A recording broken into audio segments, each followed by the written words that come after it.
Good evening, one and all. How are you this fine night? Just give me but a few seconds to share this out, as usual. Tonight we are drawing my character Moose. He is a World War II superhero from the Canadian Navy. He got his nickname from, or his name, you want to call it that, from the Canadian Navy. His code name is Moose because of him being a strong like Moose. So,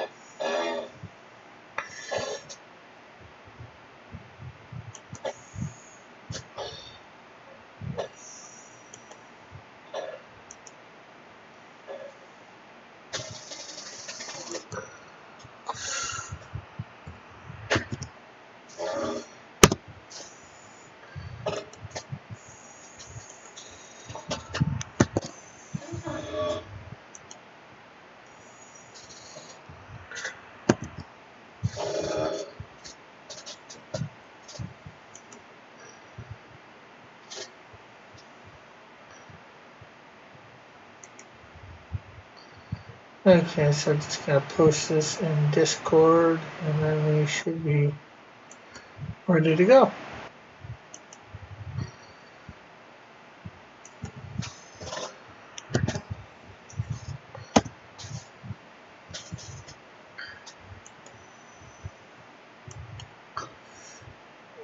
Okay, so let's bring up the chat. That way we can see that. And then pictures.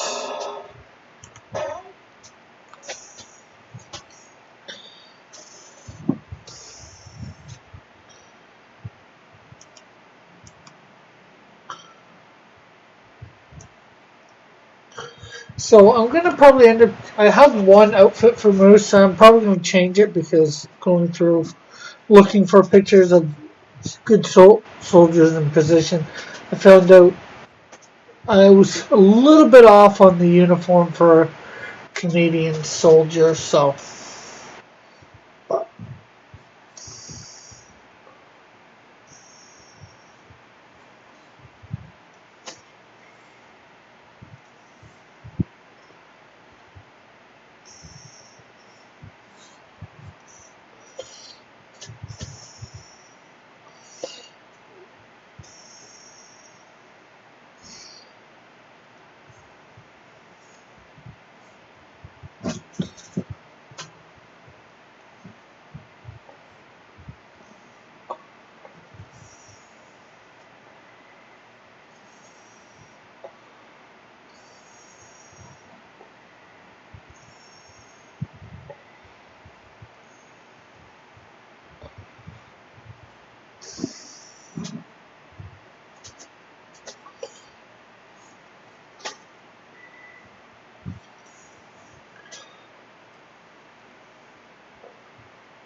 H.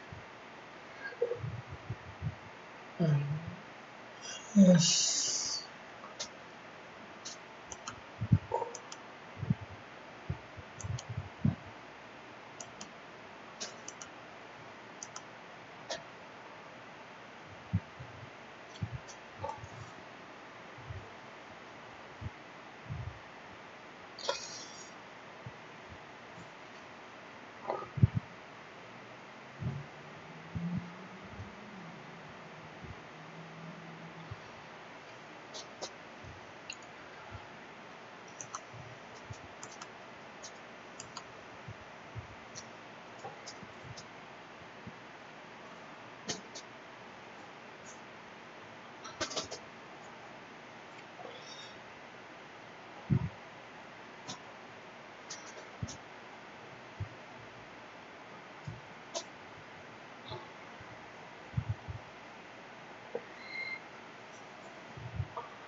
Well, hello to anybody out there watching. I hope everything is fine with you.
Oops, crap.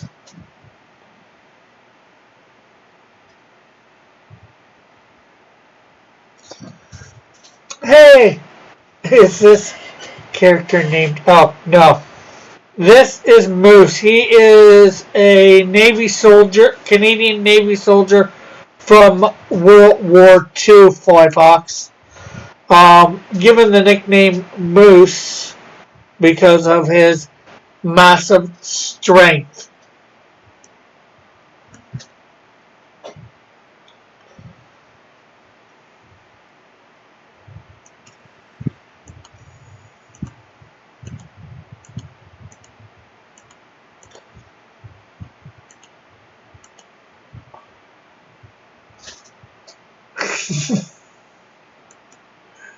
Who are you going to tell?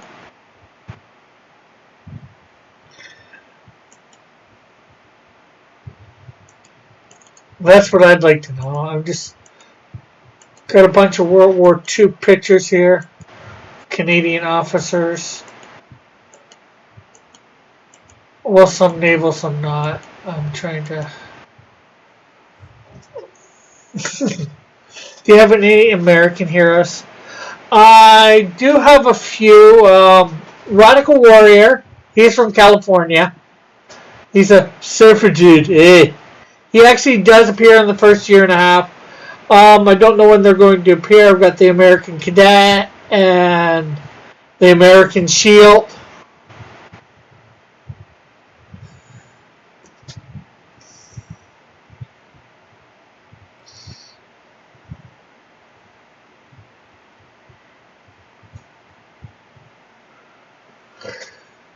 Um, so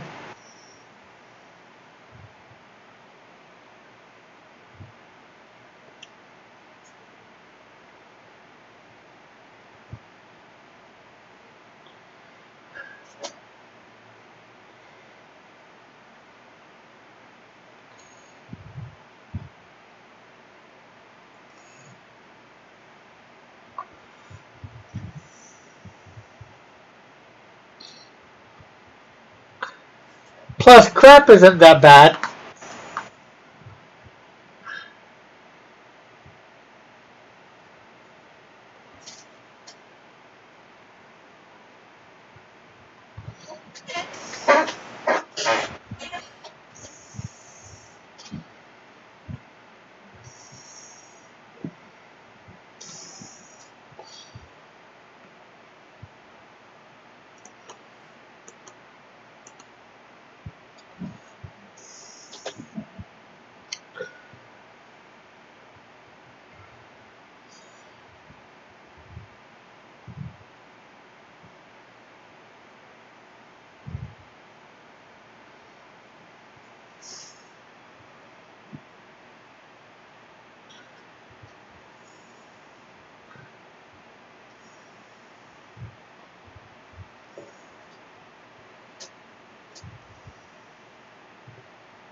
Rick, I wish they still made cartoons based on superheroes, at least ones that weren't just a comedy thing.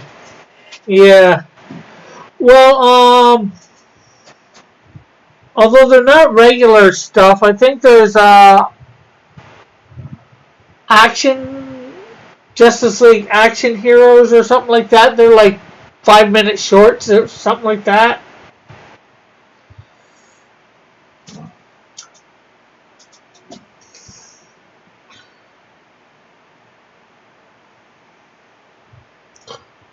But yeah, I know what you mean.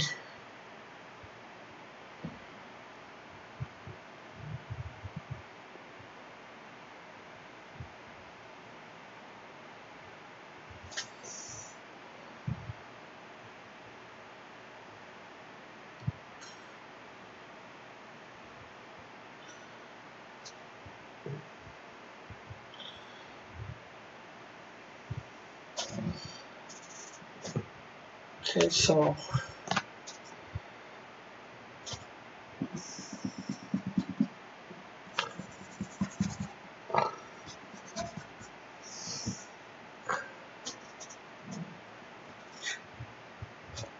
I wonder how much money it would take to make a cartoon. Depends on how much. One, I would say, depends on how much somebody wants to charge to do all the still stuff. But I could probably.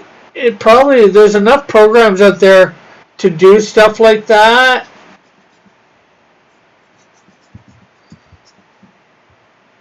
That I could actually probably do one fairly cheap. It'd just be getting a few good pictures of the various characters that I would have in it.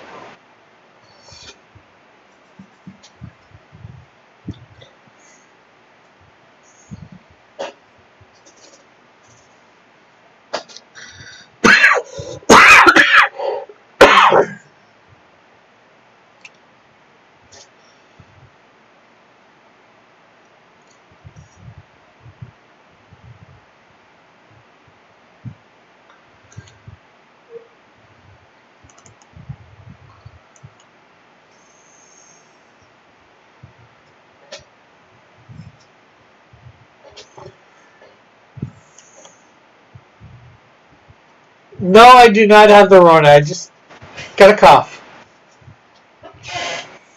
I don't know why, but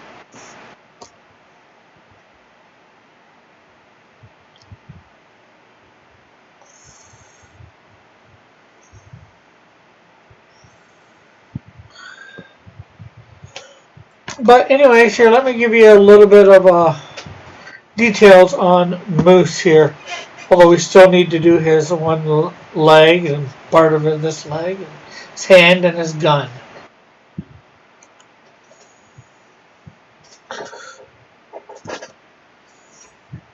Hey, Metal, how are you?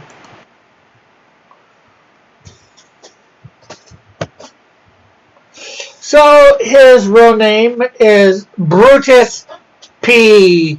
Buckeye. He is 6'8". He weighs approximately 330 pounds. This is World War II, so take all that into consideration too.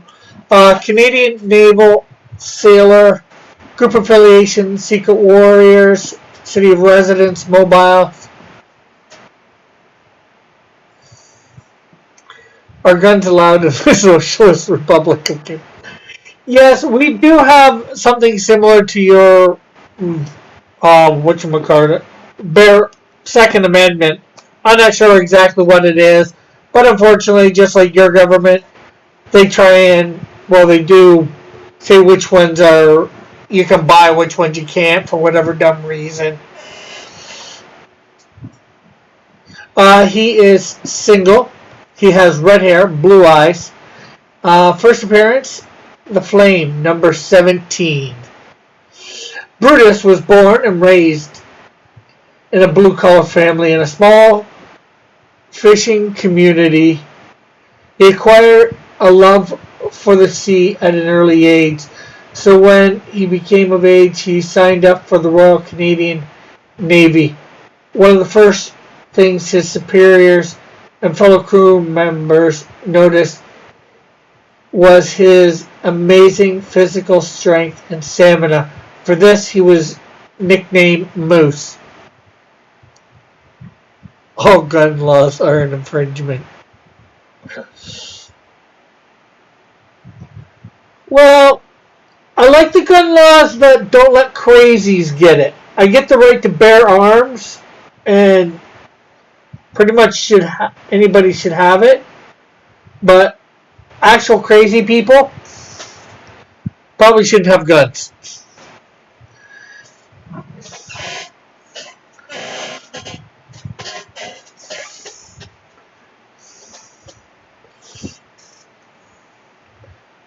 So I guess that means no guns for liberals.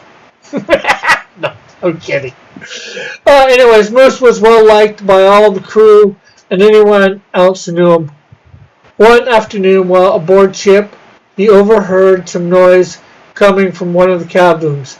He recalled he had never been to this area of the ship before. At this, he decided to check out what the sound was. Once inside, he saw the chaplain giving a message to a number of fellow sailors. Then he decided to sit down and listen for a bit. After listening to the message, the chaplain gives an invitation to accept Christ, and Brutus accepts. By World War II, Moose had reached the rank of lieutenant commander and gotten the position of chief of security. From time to time, he was given special assignments off ship. Due to his special abilities, these assignments are sometimes alone and sometimes teamed up with others. Upon his retirement from the Navy, he became a private investigator. Little is known about him after this. How many of your characters are Christians? I would say all my good guys are.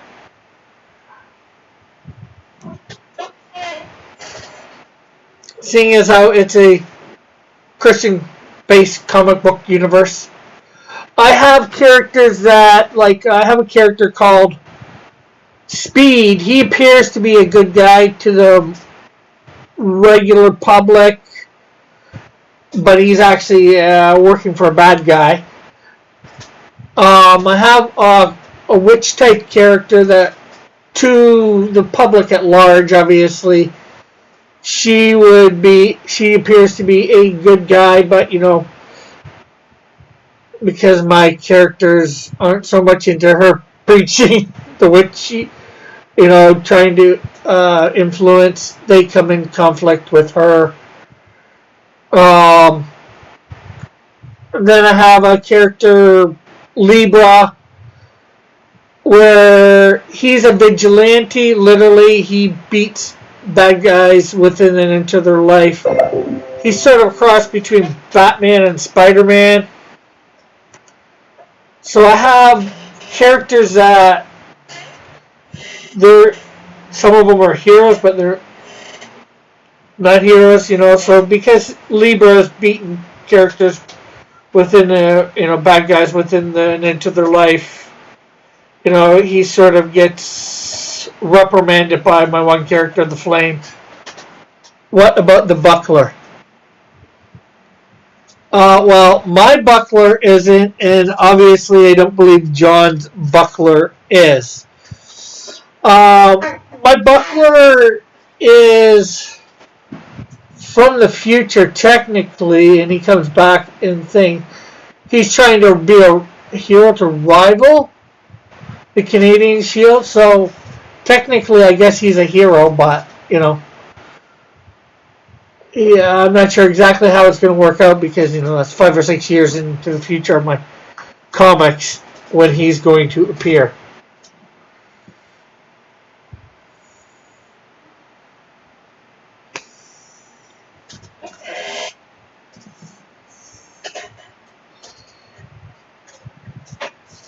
I hope that answers some questions.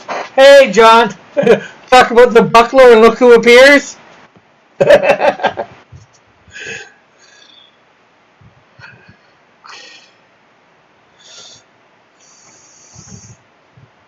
How much do you have planned out for? How long have you been planning them? Well, technically, probably about 30 years I've been planning. I've got a basic year and a half planned out. Like, yeah.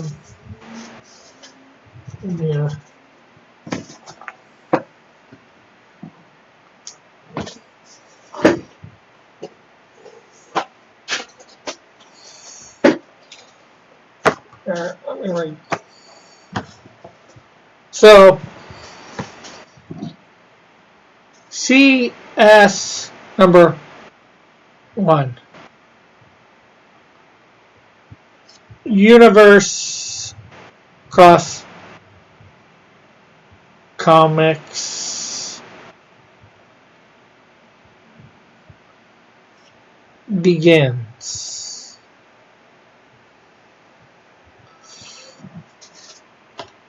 Now, Canadian Shield,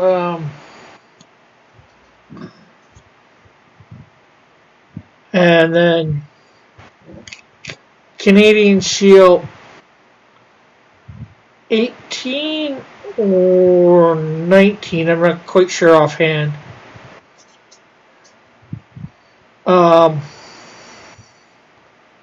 Cross. And I have all the villains planned that he's to fight from 1 to 18 already.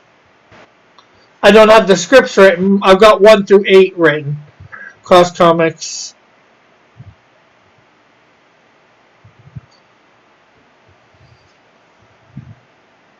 Version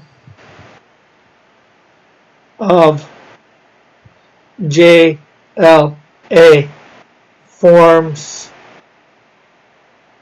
and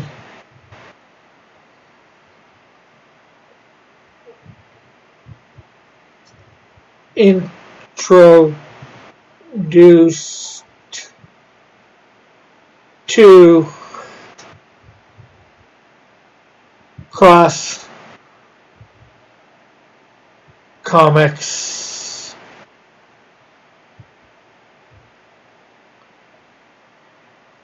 version of JSA. Hey, Eagle. Add 12 to that, so 30. Around here, I don't have exact issue number. Around Canadian Shield number 30.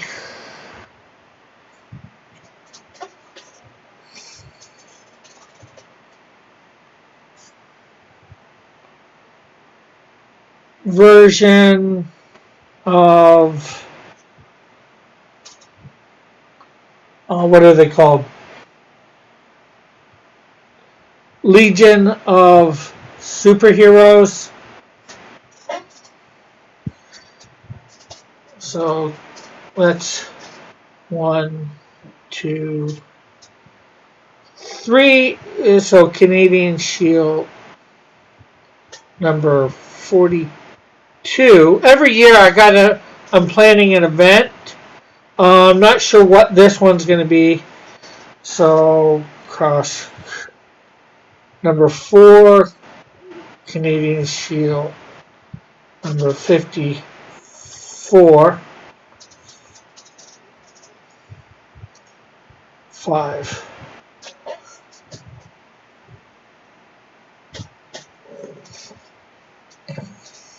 Canadian Shield 66. I love it. I love it. I love it.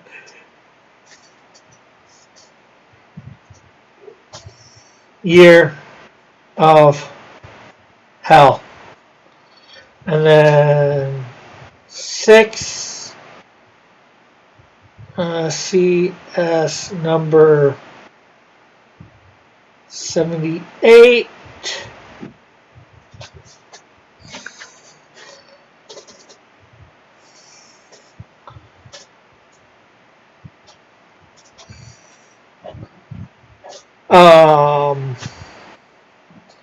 These are all approximate title issue numbers.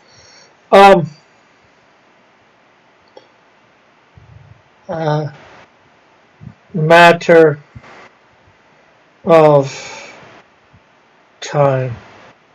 And what a matter of time is, some villain or somebody goes back in the time and assassinates Mary and Joseph, or Mary, not allowing Jesus to be born when we know he was. That's a long way off.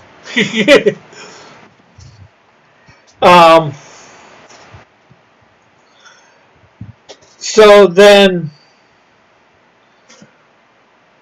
we're going to have, it's almost like my Age of Apocalypse storyline. Everything just gets reset and there's going to be a different thing. But they're going to correct some heroes that are outside of time, are going to end up correcting it, and we'll go back to what's the original. I'm not sure whether that will be a couple months timeline, or 1 month timeline, or a year timeline. And we might get some new heroes. You'll get different versions of characters in there, so.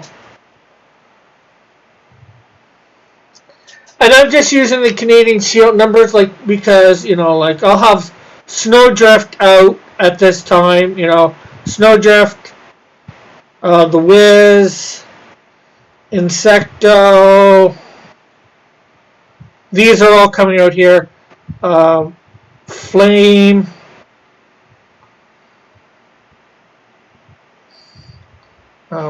Ozona.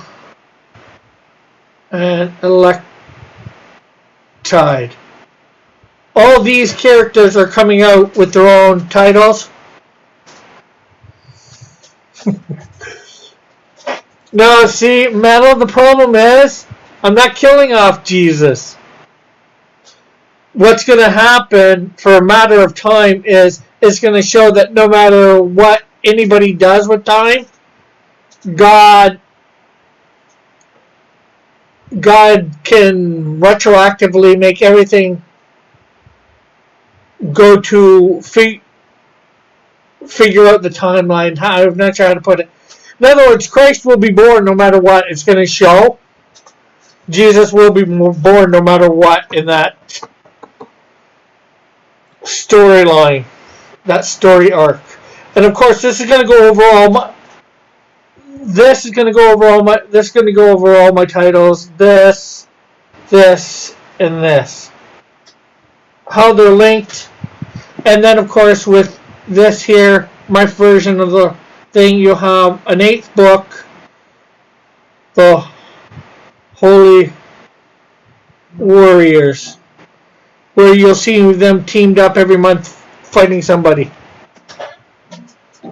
A literal Deus Ex Machina. I have no idea what that means, Flyfox. So I'll have 7 characters, and probably in between here, these two, I'm going to be adding, or maybe I'll do it here, add 5, somewhere in around here, 5 new members to my JLA.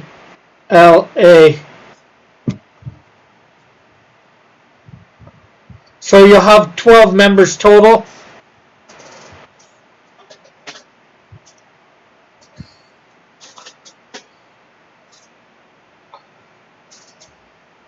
I'm not sure whether it'll be done in between here or in between here. But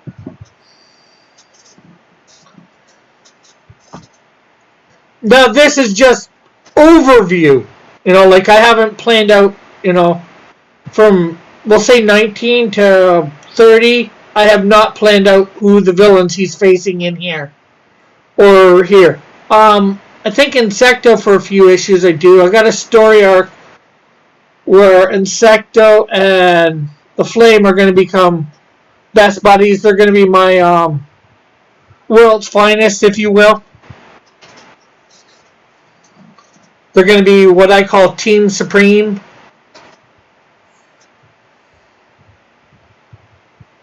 God's finest costume heroes.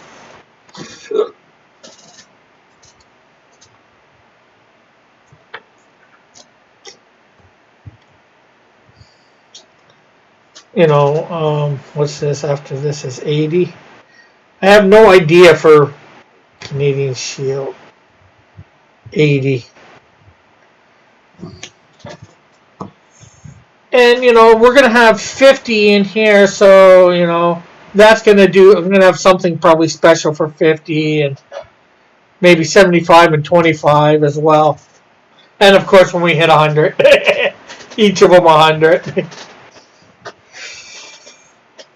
I've got ideas, plus, I don't want to, once I get the first year and a half scripts written, hopefully other people can take over the major writing and I can, oversee it. So, there is some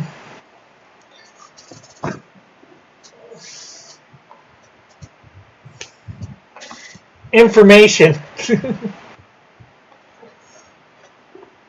on some basicness of what I've got, some basic stuff I have planned, but nothing, not super detailed. Like I've got the Flame, I've got 12 issues written, or I've had 12 issues written. Snowdrift 8, Electite 2, maybe 3. Wiz 5, maybe Zona 2, and Insecto 5. Unfortunately, and that's with me being lazy.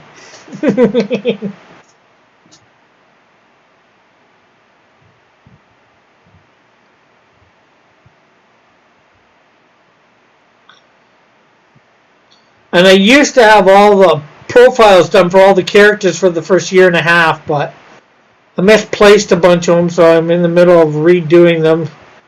Some I know, some I don't.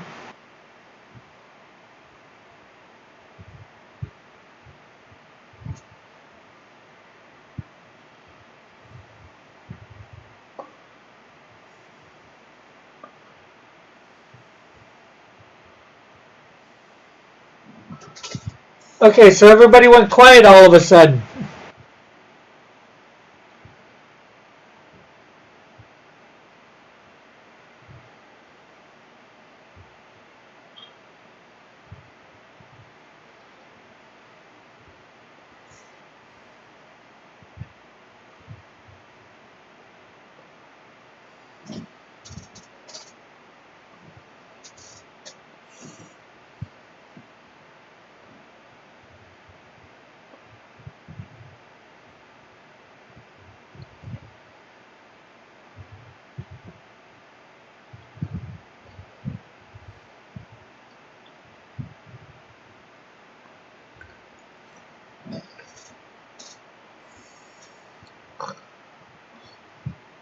And actually, the Year of Hell, that's where my buckler's gonna be introduced.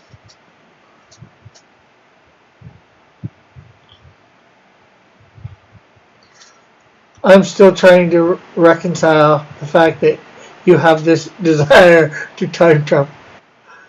I don't have the desire, but I'm just thinking if some. Thank you, Mrs. Dillard. I don't have the desire to do it, but I'm sure if some whack job out there got a hold of time travel, they would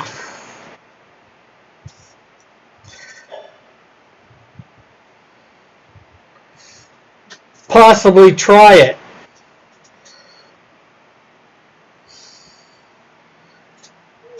You want to know about my buckler?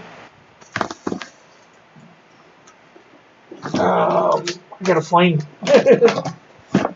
Hopefully, this is the right book.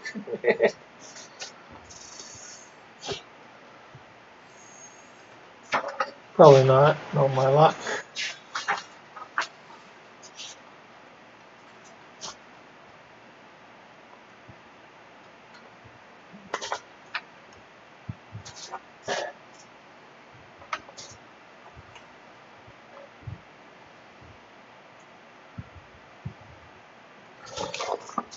I got it written down. I think his name is Victor Pierre.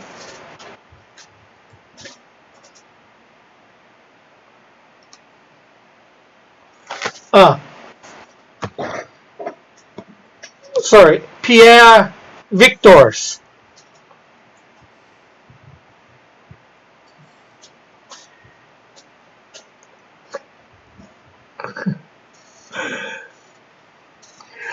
Born to parents who taught him to succeed at whatever he did,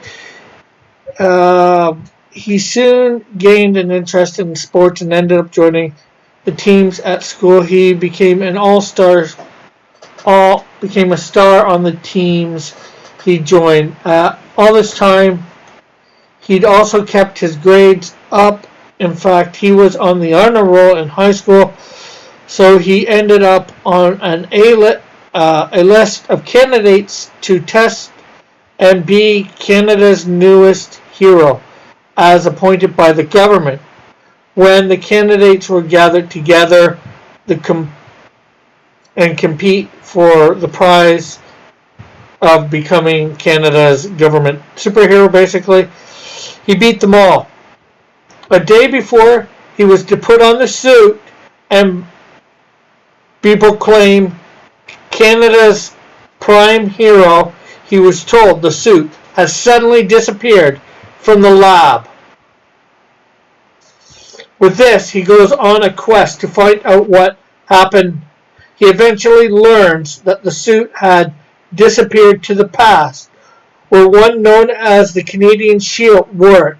Now he does all he can and gets a hold of time travel tech, which he knows a group of heroes have. Upon getting the tech, he travels back in time and gets the suit and returns to his own time. He ends up being followed by Manly Cougar, aka Manly Cougar, the man under the Canadian Shield suit, who gets the suit back and goes back to his time. Pierre grabs some tech and a suit from his time, one of the Canadian Shield's foes in the past, to him, and then travels to the past again, this time to prove he can be a better hero than the Canadian Shield as the Canadian Buckler. Although I'm probably going to change a little bit of where that suit came from that he gets. I've got ideas for that. From the multiverse. So there you go, Mrs. Dillard. There is the buckler.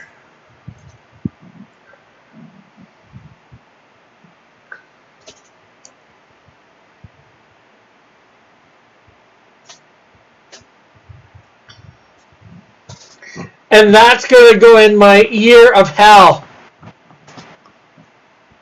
storyline. That's part of the Year of Hell storyline for the Canadian Shield.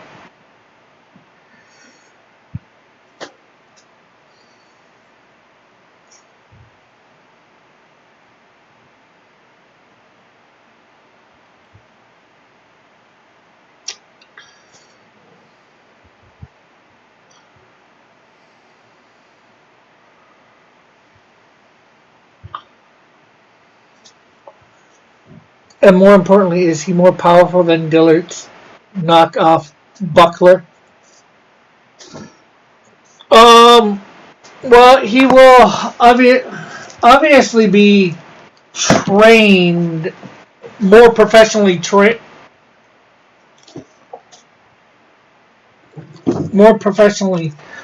trained, I would say.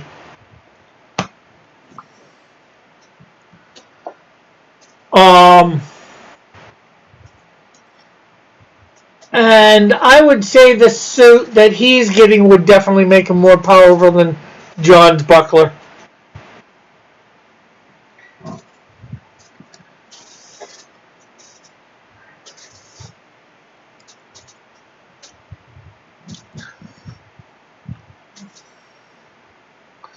Because I'm trying to develop my own My Hero Academia Canadian verse. And I'm thinking the suit's going to come from there. Somehow the suit's gotten over to our time. That's another story in and of itself, which I have yet to figure out.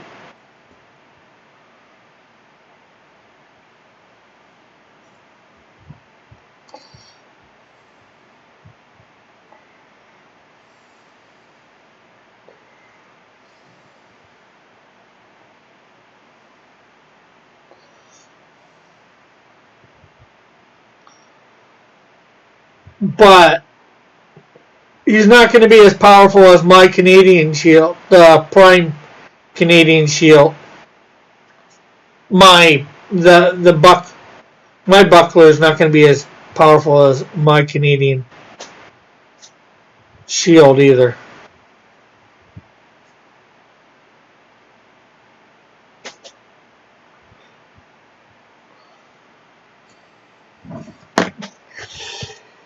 Yeah, well, as you can see, that's going to be a long time off.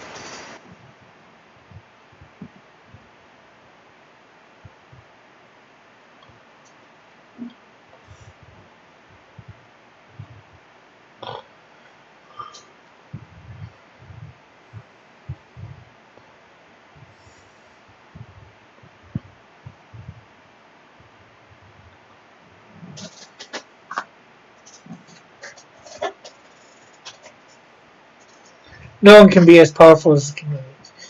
Oh, I'm sure lots of characters will be more powerful than the Canadian Shield.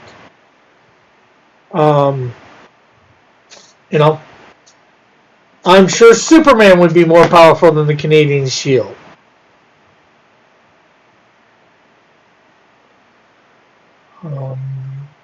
Maybe even Wonder Woman.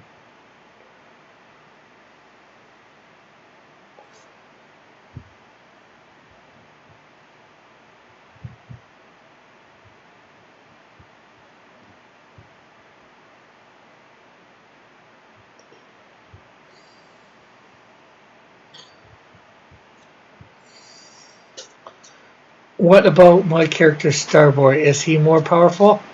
I don't know. I don't know nothing about your character Starboy.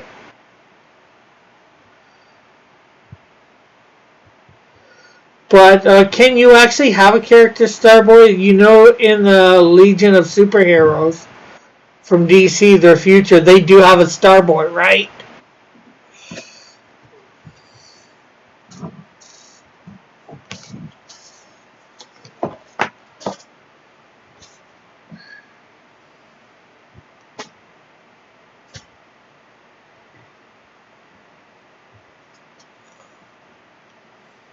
Sure, why not? It's different.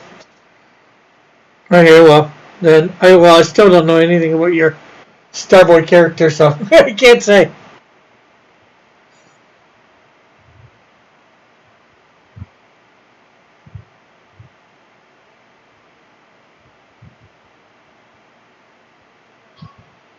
Never read, never even read the Legion, other than a quick glance.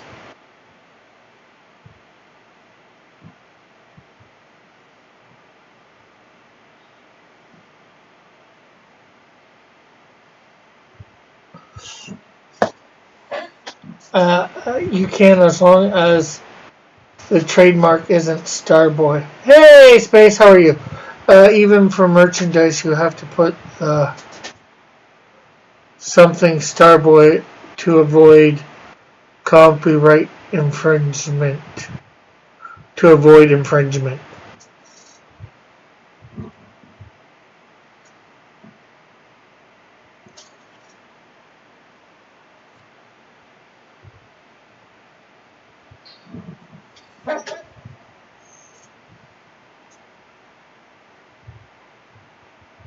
How are you tonight?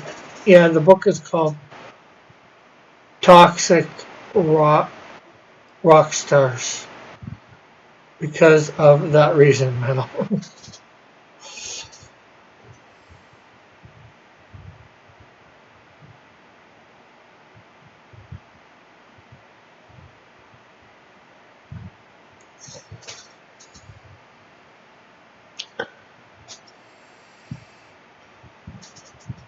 So how are you tonight, Space? Or maybe that's supposed to be you're feeling great with the thumbs up and all that.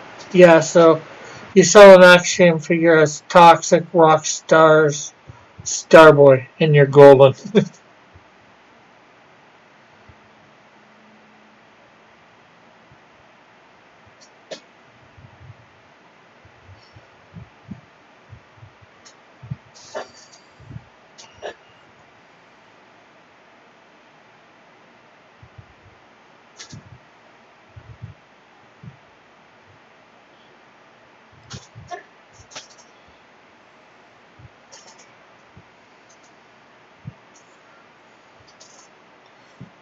Okay, so not the best gun in the world, but doing great and like very course. Thank you, thank you, thank you.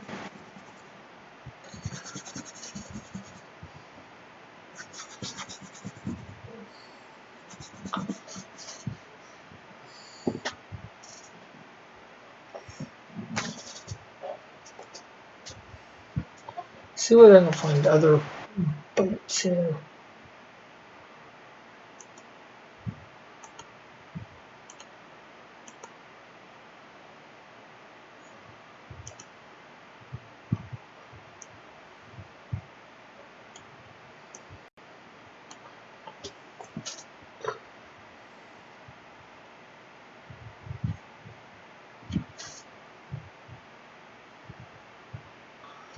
Uh, like I have an important character that goes by Valor, but that is also a name Monel used to go by, so I have to market it as EDK's Valor. Thank you, thank you. Gonna be coloring this tomorrow night on my channel here.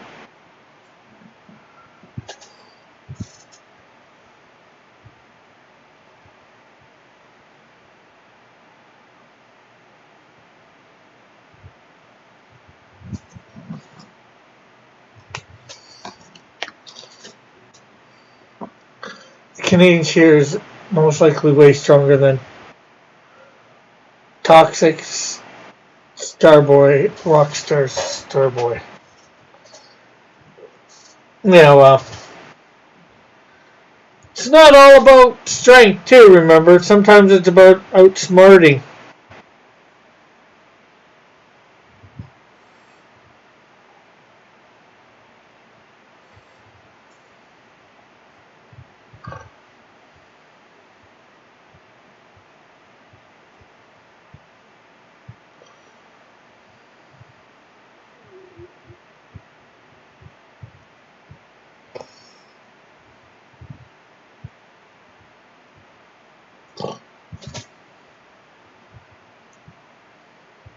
or how you use your powers. But then again, they're both heroes, right? So is that Toxic Rockstar Starboy? Is that the character I seen you seen the other day? After Runaway?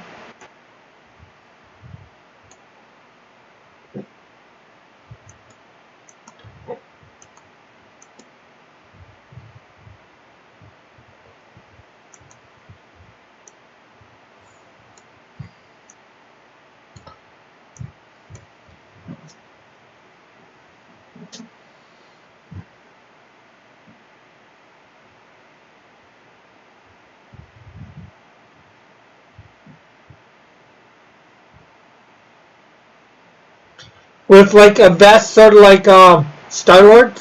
Well, the original look for Star-Lord.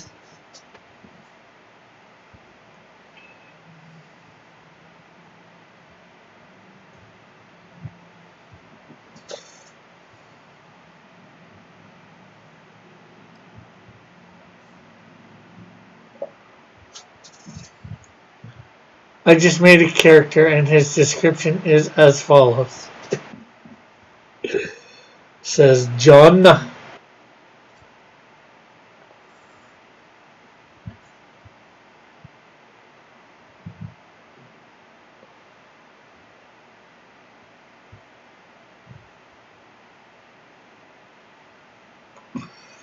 More powerful than all the characters that have been created before.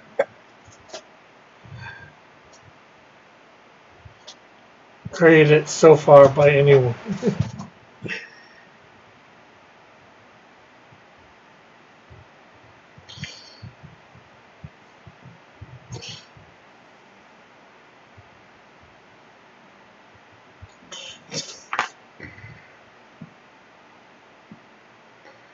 I'd say hardy har har, but then John will say, I'm not kidding. His name is John Doman.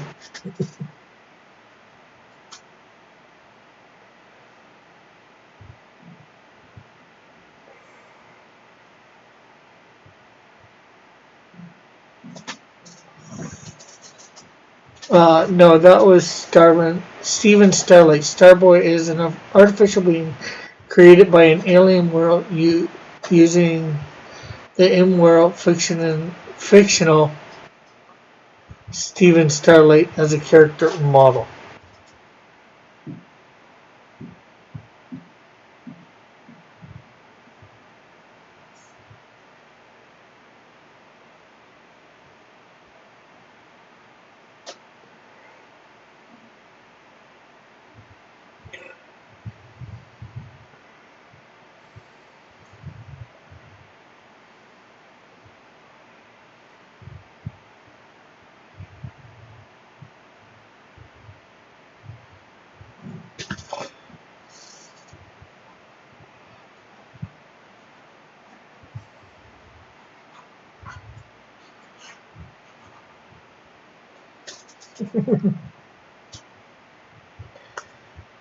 Okay, does Steven Starlight and Starboy look anything alike?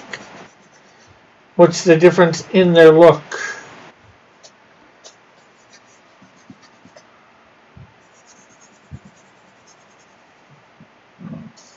Because I was thinking of drawing up your, I guess, Steven Starlight then the other day too.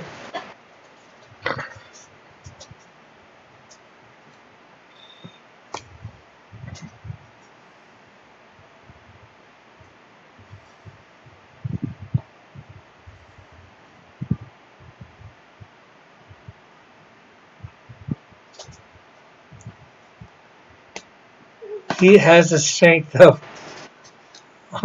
let's see, what's this? Hundreds, thousands, millions, billions, trillions, millions, quadrillions, fictillions, sextillions, seventillions, octillions, 10 octillions Supermans and Grookos and Flashes and Jesus combined. The last one you can't even do, John.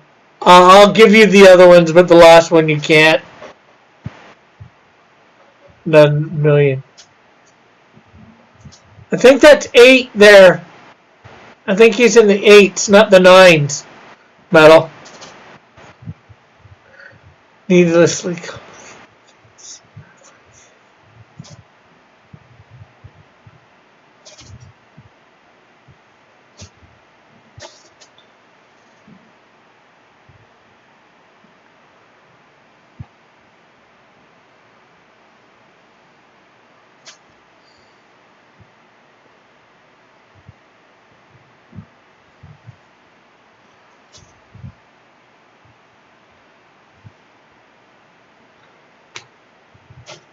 And that's because Jesus is God Almighty, and there just isn't but anybody more powerful than God Almighty.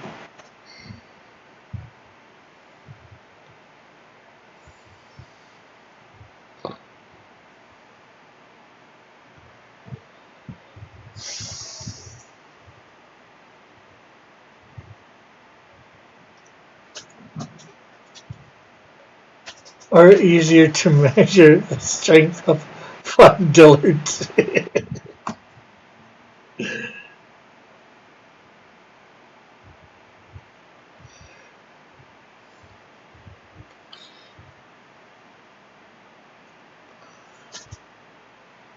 Yes, he is.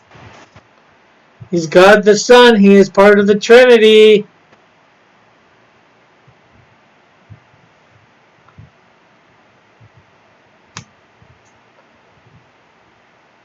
In the beginning was the Word, and the Word was with God, and the Word was God. Jesus is the Word. In the beginning was the Word, and the Word was with God, and the Word was God, and without the Word nothing was made.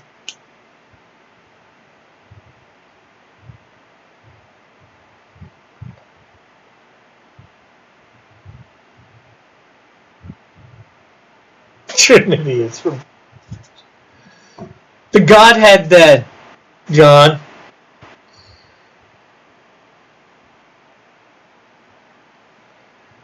And that's John 1 through 2 or 3.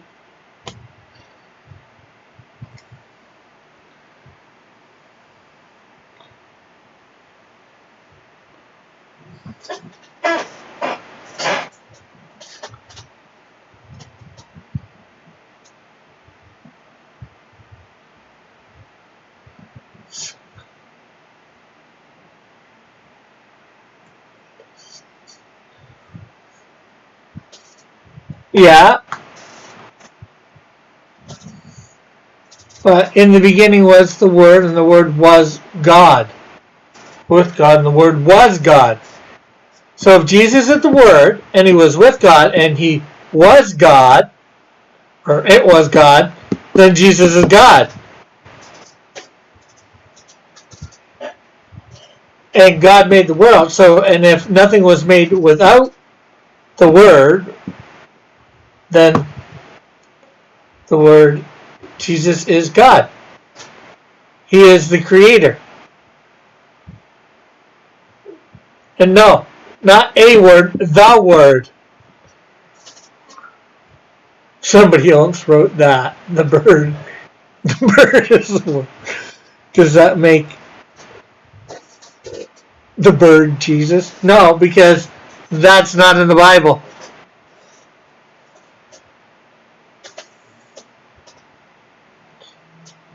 Also, Jesus said, before Abraham was, I am.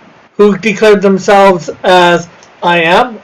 Well, that was God Almighty saying to Moses, I am that I am.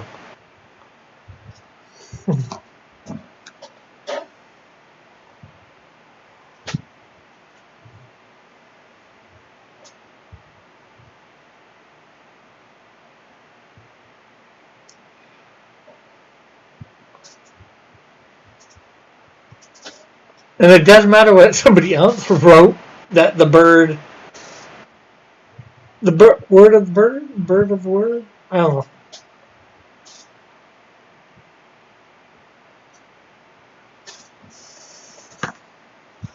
And that's a song. Not supposed to be divinely inspired scripture. For the bird song.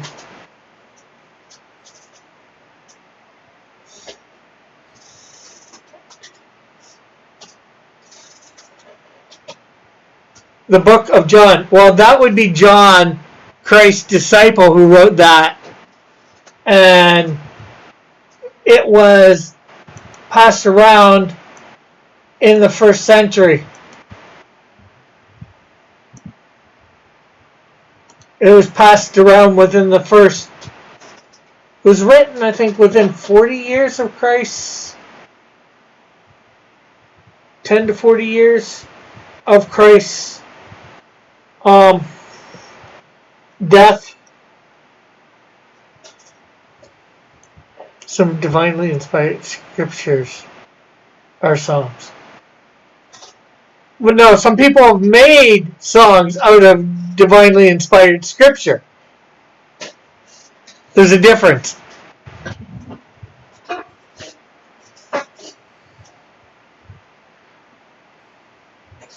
Then again, some people, I guess some people have put the songs in there, like in the Psalms, a song of David. Yeah.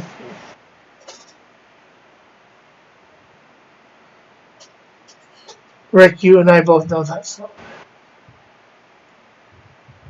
Actually, if you look into it, John, that is when it was a standard that it was being passed around then.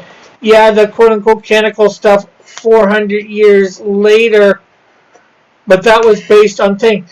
Because Paul, if you get into it, you study it, the Gospels were actually written either right around the same time as Paul's epistles,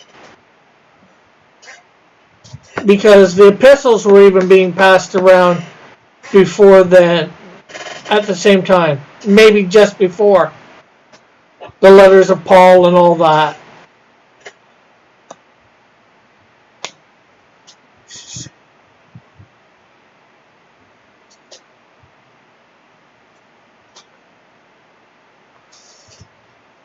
Because God preserves His Word.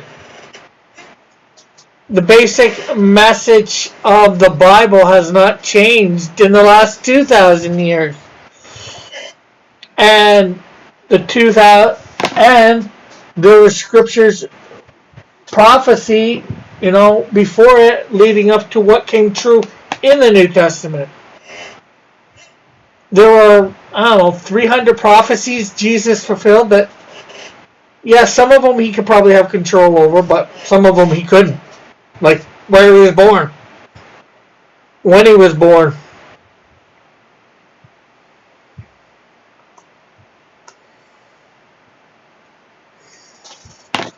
how he was born, or I should say where.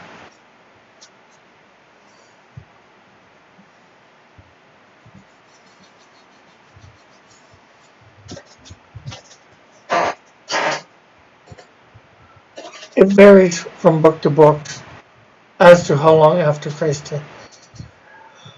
Well, we know from Acts that Paul, I'm not sure when, Paul probably would have been saved within, say, 5 years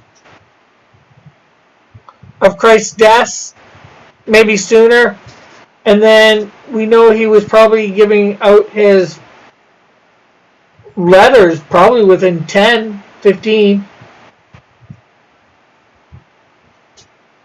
Obama has proven it.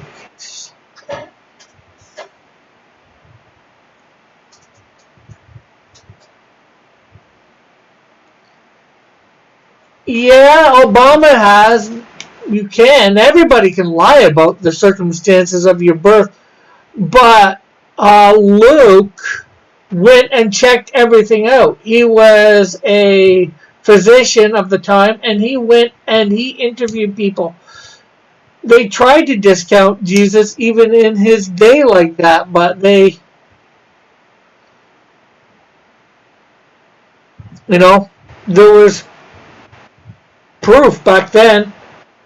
And of course, we can't exactly hop in a time machine and prove it, but there's lots of stuff even outside of the Bible that helps substantiate it. There's the letters of Josephus, and I know there's other stuff. I can't name it all offhand.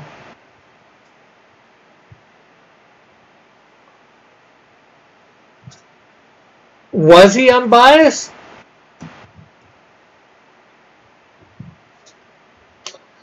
Well, he recorded a detailed account, and and you have to remember that's something about the Jewish Bible, or the Old Testament. Unlike, I can't say for Luke for sure, but all the people that historians are about the Jewish people that wrote down this stuff. They wrote down the good and bad, unlike all the other cultures.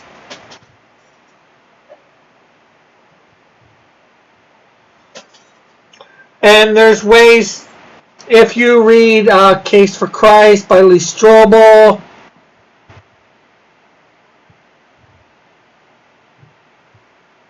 is a more, yeah. There's lots of stuff that backs up the data. There was another one that in God's Not Dead 2, there was an author in that one, Josh, I forget his name, Josh McDowell. He's looked into it. Anybody who has went out and tried to disprove the Bible has actually become a believer. The guy that wrote Ben-Hur, he went out to try and disprove the Bible, and the opposite came true. No, Lee Strobel is not a proven hack. John, I know you're probably just trying to get me going.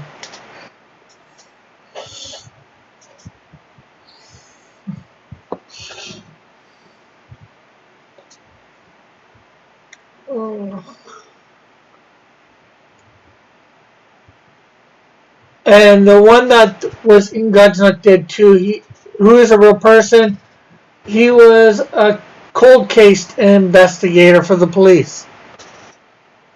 That's 100% unprovable. What is 100% unprovable?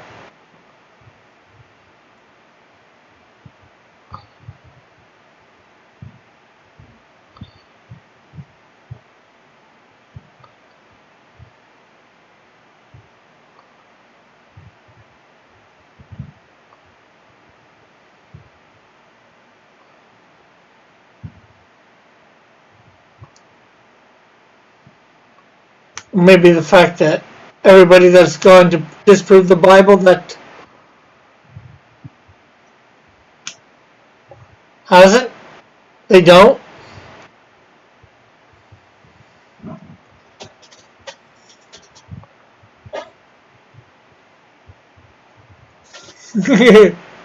Probably that he is trying to work you up.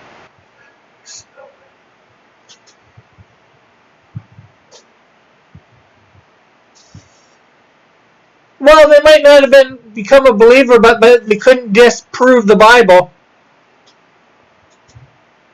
That claim I can make.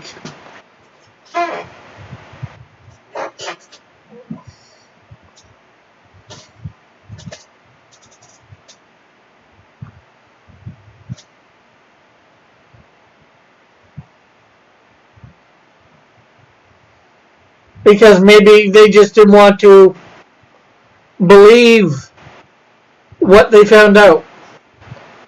That I can agree with.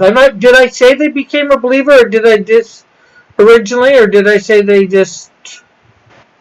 couldn't disprove it? I don't know which one I said originally, but nobody that's actually earnestly tried to disprove the Bible has ever done it.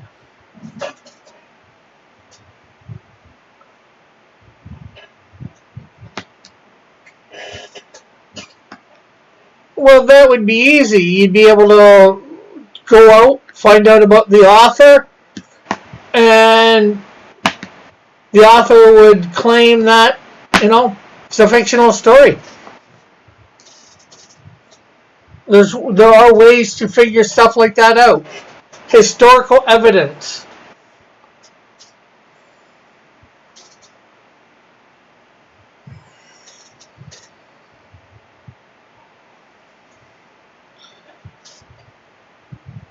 I know there's several lawyers that have done it. The guy that wrote Ben-Hur, I think he was a general or something in the Army.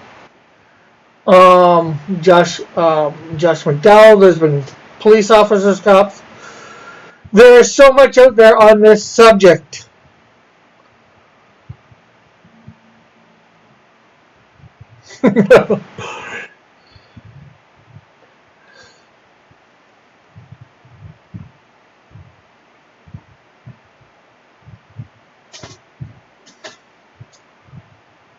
Evidence may not be 100% proof, but how else do you decide something, that's sort of in the past? In a court case, they need evidence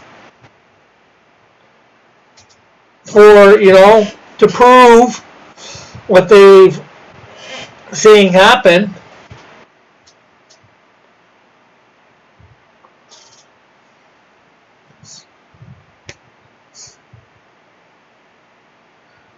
Where's that evidence?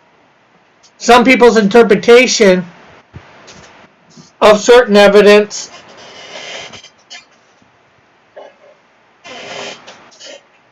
and then a lot of people's interpretations of those probably the evidences that you're referring to have been proven false.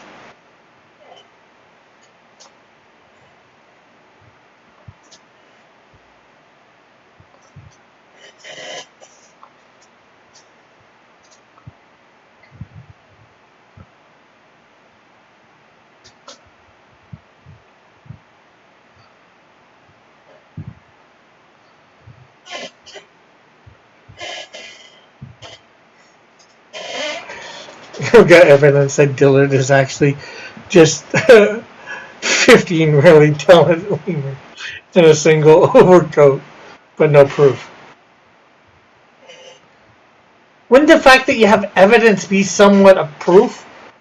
Well, I will admit, you do have to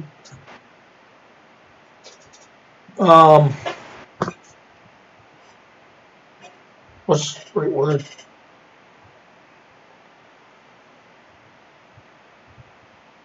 Check the evidence.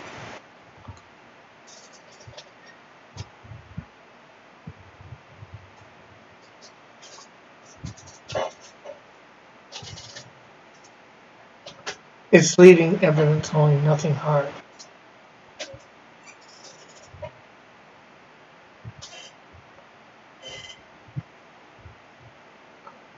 Okay, my assertion of what?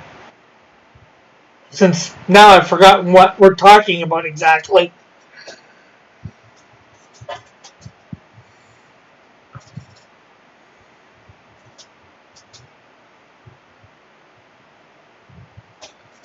Let's discuss this on my show in 30 minutes.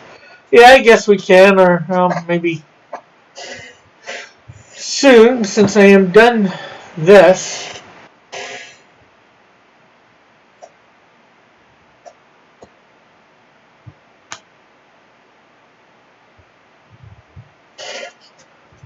The Trinity?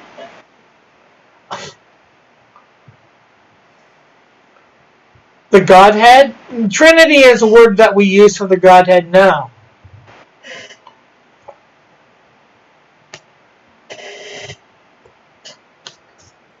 It wasn't a word that existed. I don't think it existed in what's his name's day. The King James.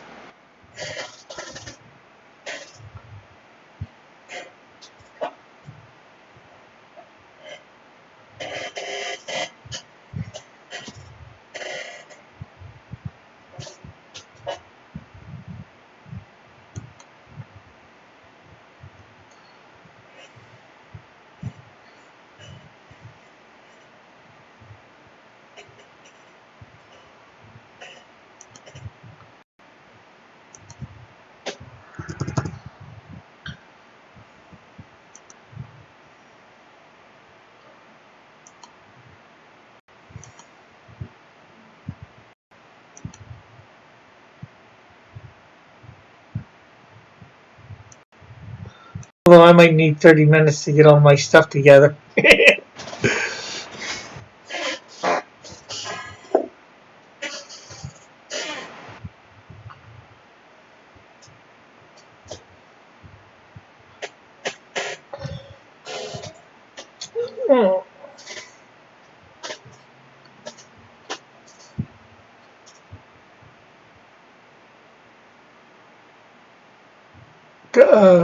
Is God three distinct yet one thing?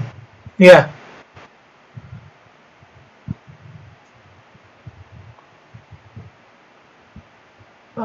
Trinity comes from the Latin trinus, but it has been around in that form since the Middle Ages prior to.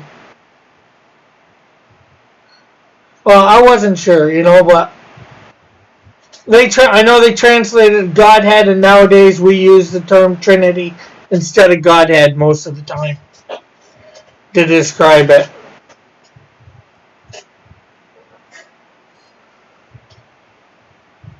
That's all I know. I don't know exactly when the church started using the word Trinity instead of Godhead for the same thing, but I know they're the same thing. It's just like the word rapture has probably been around years and years and years, but the church has started. There's a great catching up. The church has, instead of saying the great catching up, which is referred to in 2 Thessalonians, we use the word rapture. Metal to help. What's the one rule? There are no rules. Well, I'd say we've got to give each other possible time to talk. I know there would be talking over each other. That's just natural. But try not to, obviously. Consideration.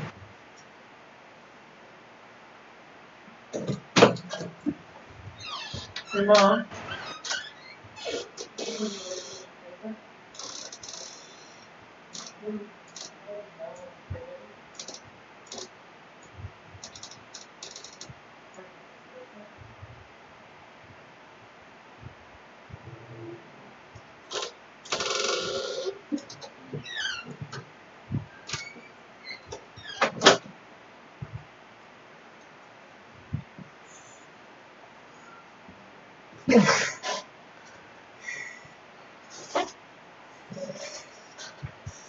So, overall, what do you think, guys? I know I messed up a bit on the shoe here, and I've messed up a bit on the gun. And that shoulder.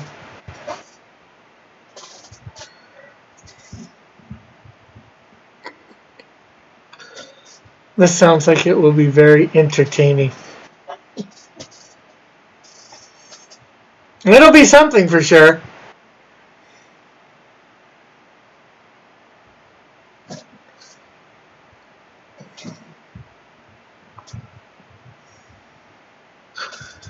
Oh, I'm not sure what to say or do right now.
Sounds like I got it.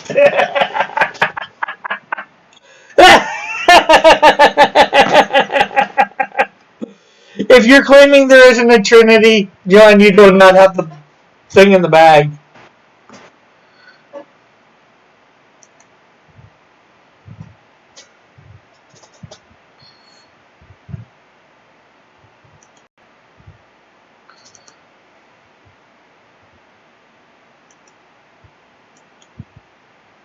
Where the heck did it go?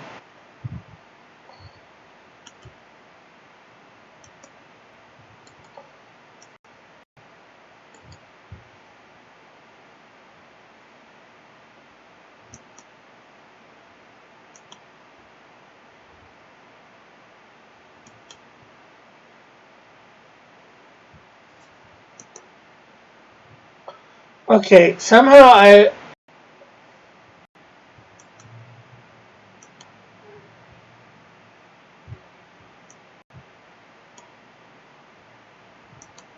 don't know. What?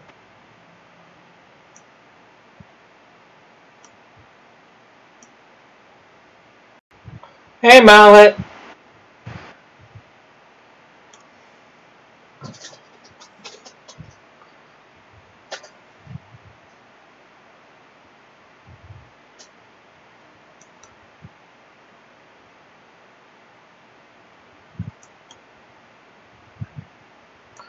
A little bit.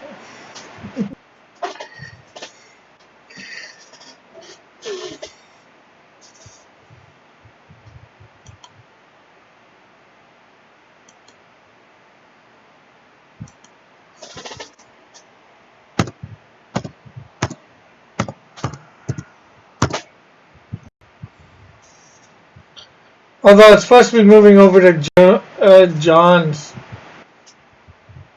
channel.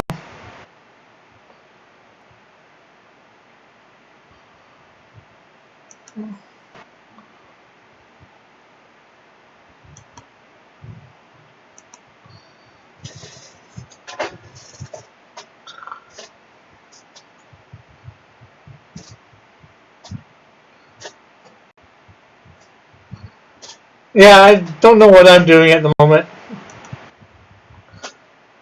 What do you think of my soldier, Canadian naval soldier from World War II, Mallet?